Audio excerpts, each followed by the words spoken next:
हनुमान लला की बाल लीला देख वाली भी आश्चर्यचकित रह गया। उसे अपने ही बल और पराक्रम पर संदेह होने लगा, परंतु अहंकारी वाली को किसी भी स्थिति में हार स्वीकार नहीं थी। वहाँ केसरी और अंजना हनुमान लला के दिव्य कुंडल और कंठहार को लेकर भी चिंता में पड़ गए थे। तब स्वयं बृहस्पति जी ने उन्हें बताया कि ये दिव्य कुंडल और कंठहार केवल युवराज की माता ही देख सकती हैं।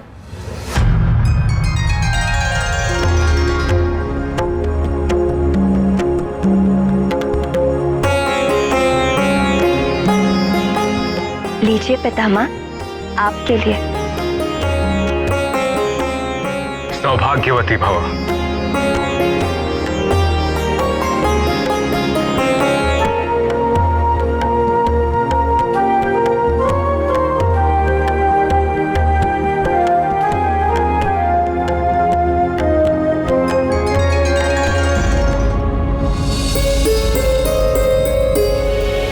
वानरराज, युवराज कहाँ है? यही तो है, अभी तो लिटाया मैंने।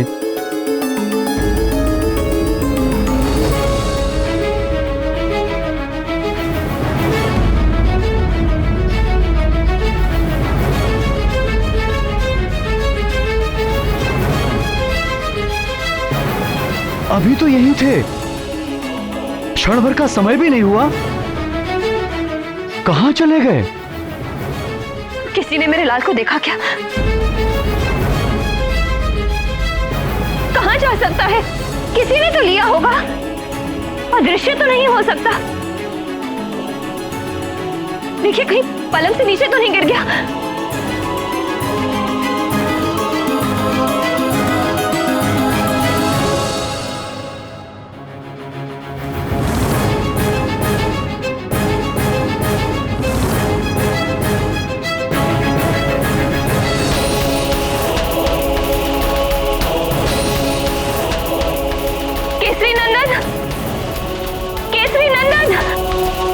अंजने!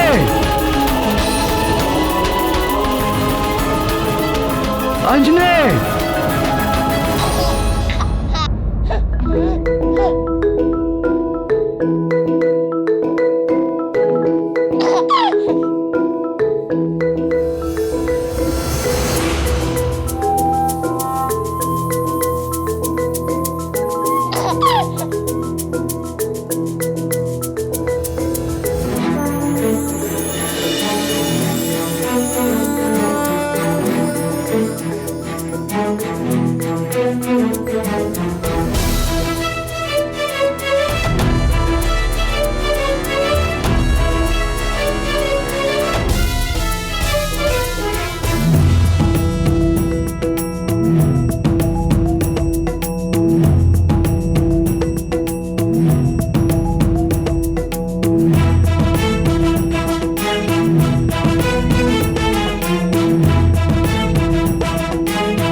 ये कैसा चमत्कार है प्राण वल्लभ? 2 दिनों के हनुमान लला घुटनों पर चलने लगे। इसमें आश्चर्य कैसा? हमारे श्याम सुंदर ने भी जन्म से 6वें दिन ही राक्षसी पूतना के प्राण खींच लिए थे। आंखें जो देखती हैं और जिसे सत्य मानती हैं, वो अधिकतर एक भ्रम होता है। सर्वव्यापी भगवान शंकर अपनी 8 मूर्तियों के रूप में इस जगत के हर तत्व में वास करते हैं।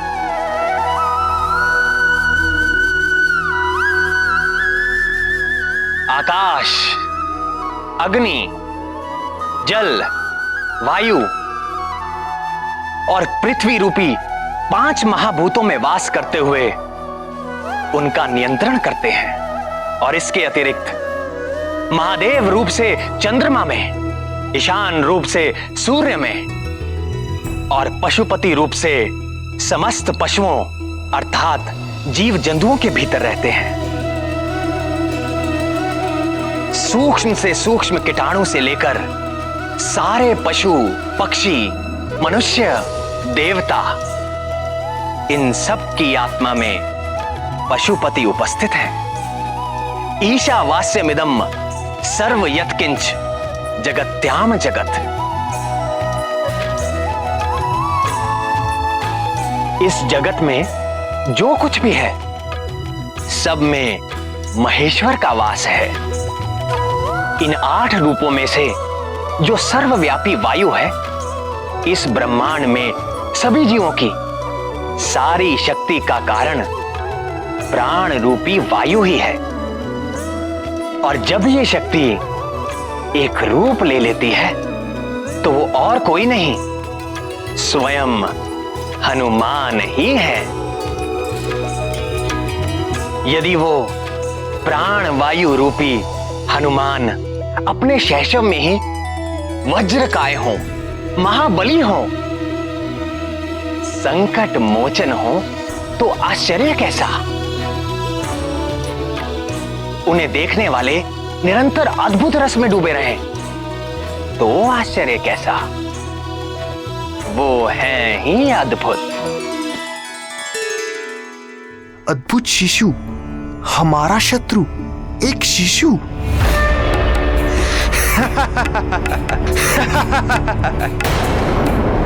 वाली भैया, मुझे आपसे ये आशा नहीं थी। अब आप शिशुओं से भी प्रतियोगिता करने लगे। ये कोई हंसने की बात नहीं है सुग्रीव। वो मरकट कोई साधारण शिशु नहीं है।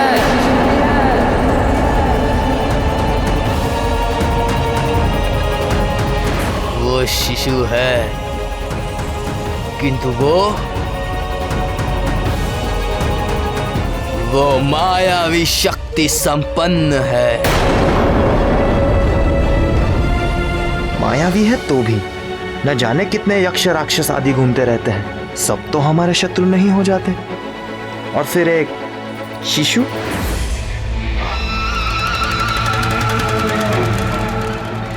तुम समझते क्यों नहीं सुग्रीव? तुम मुझ महानतम के निर्णय पर संदेह कर रहे हो। तुम्हें क्या लगता है मैं महानतम अकारण किसी अजन्मे शिशु के प्राण लेने का प्रयत्न करूंगा? नहीं वाली भैया, मेरे कहने का ये अर्थ नहीं है।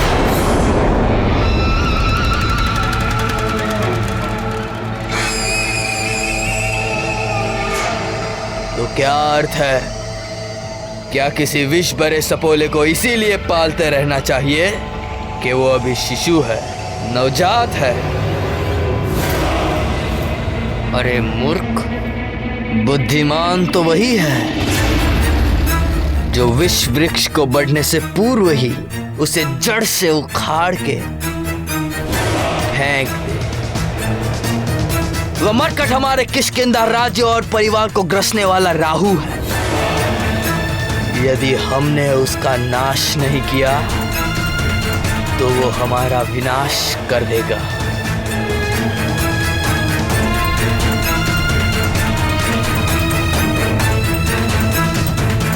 किंतु आप ये सब कैसे जानते हैं?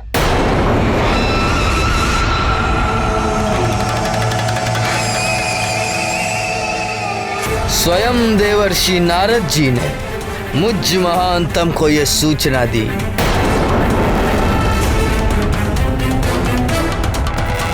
यदि ऐसा है तो भैया मैं भी आपके साथ हूं।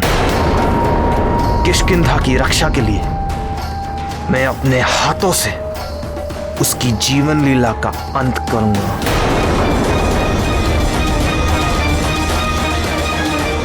आप जब कहें तब मैं चलने के लिए प्रस्तुत हूं। कब चलना है? कल भोर में ही।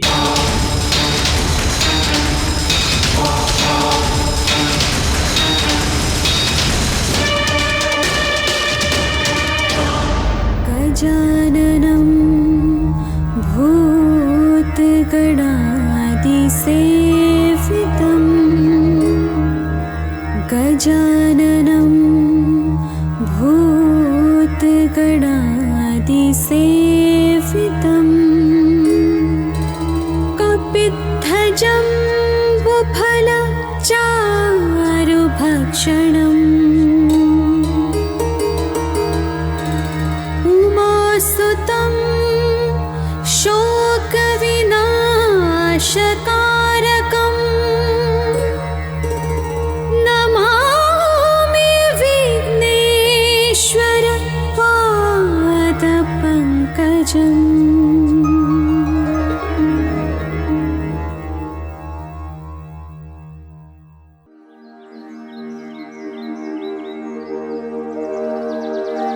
पृथ्वी सगन्धा सरसास्तथापः स्पर्शश्च वायुर्ज्वलनः सतेजः नभः सशब्दं महता सहैव यच्छन्तु सर्वे मम सुप्रभातम्।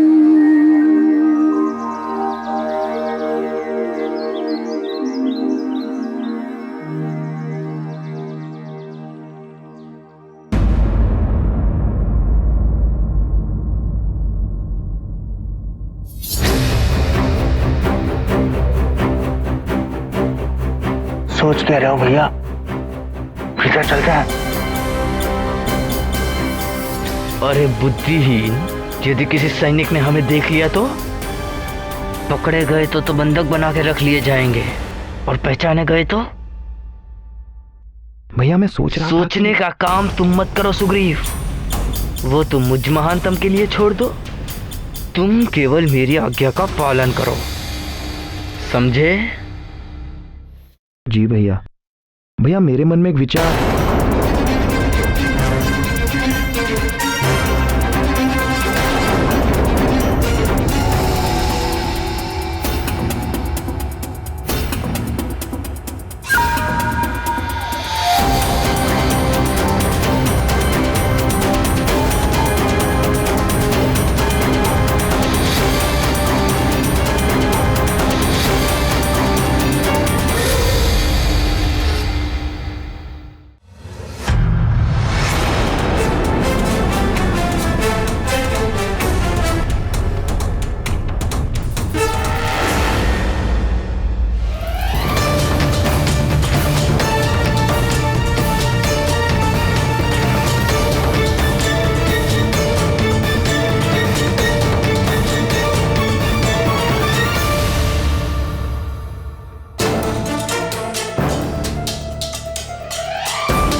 कितना मोहक शिशु है, इतना प्यारा शिशु मैंने आज तक नहीं देखा।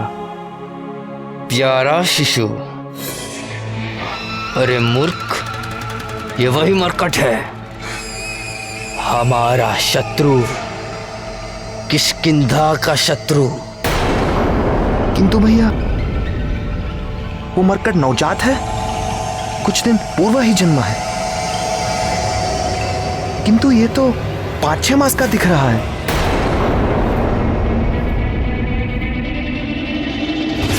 ये तो सचमुच 6 मास जितना बड़ा है, किंतु ये कैसे संभव है? इसके जन्मे तो 5 दिन भी पूरे नहीं हुए।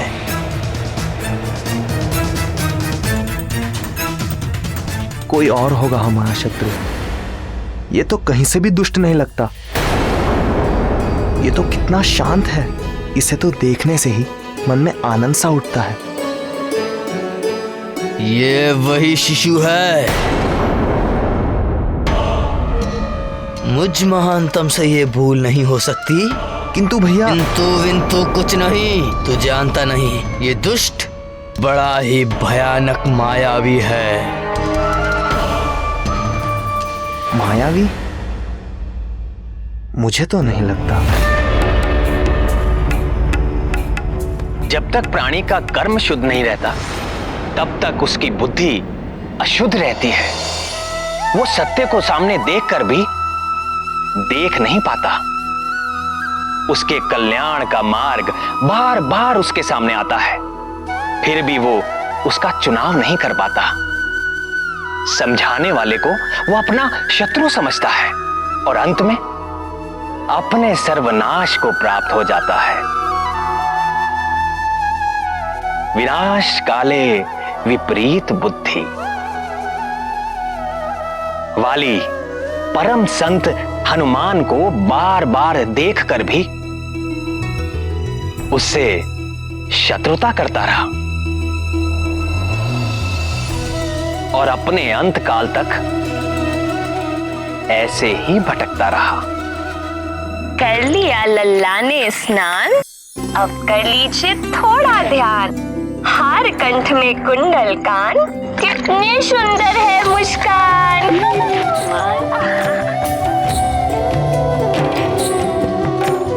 महारानी जी, आप कुछ खा लीजिए। जब तक युवराज का अन्नप्राशन नहीं हो जाता तो उनके लिए भी आपको ही खाना होगा ना। अरे हाँ, फिर तो हमें बहुत सारा खाना होगा। क्यों केसरी नंदन? लीजिए महारानी जी, खा लीजिए।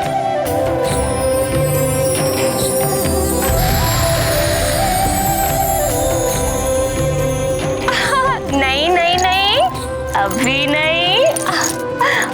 ढाई माँ, आप भी खाइए ना। अभी नहीं, अन्नप्राशन के बाद।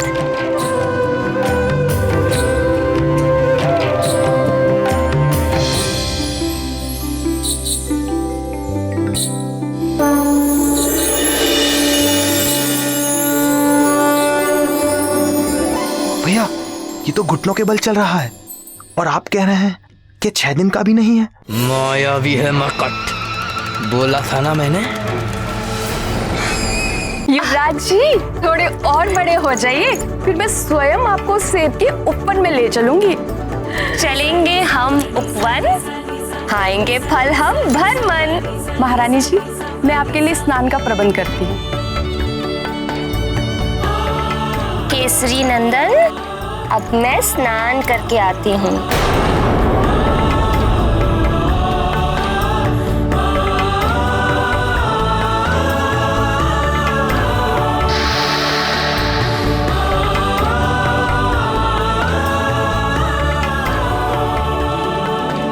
अब माँ जा रही है करने स्नान और आप कीजिए कुछ क्षण आराम।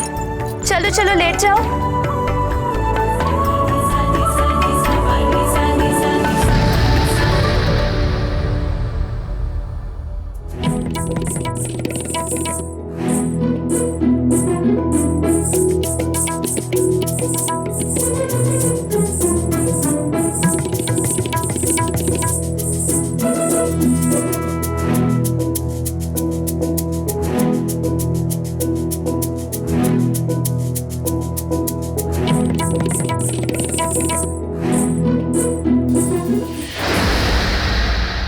देखो तो इस मायावी मरकट को, 5 दिन का भी नहीं है और सेब खाना चाहता है। किंतु भैया,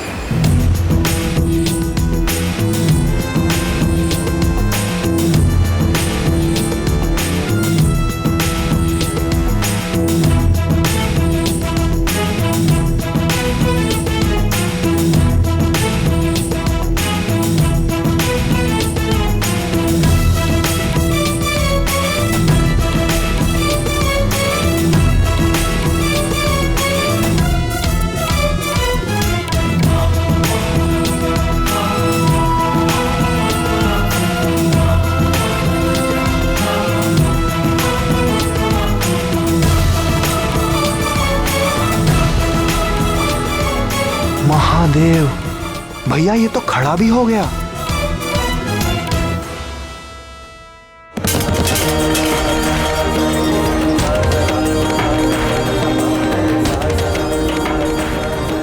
ये तो सच में चमत्कारी शिशु है। चमत्कारी नहीं, मंदबुद्धि, मायावी। स्वयं देवर्षि नारद जी ने मुझे कहा कि ये मरकट तेरे पतन का कारण बनेगा। मेरे होते हुए आपका पतन?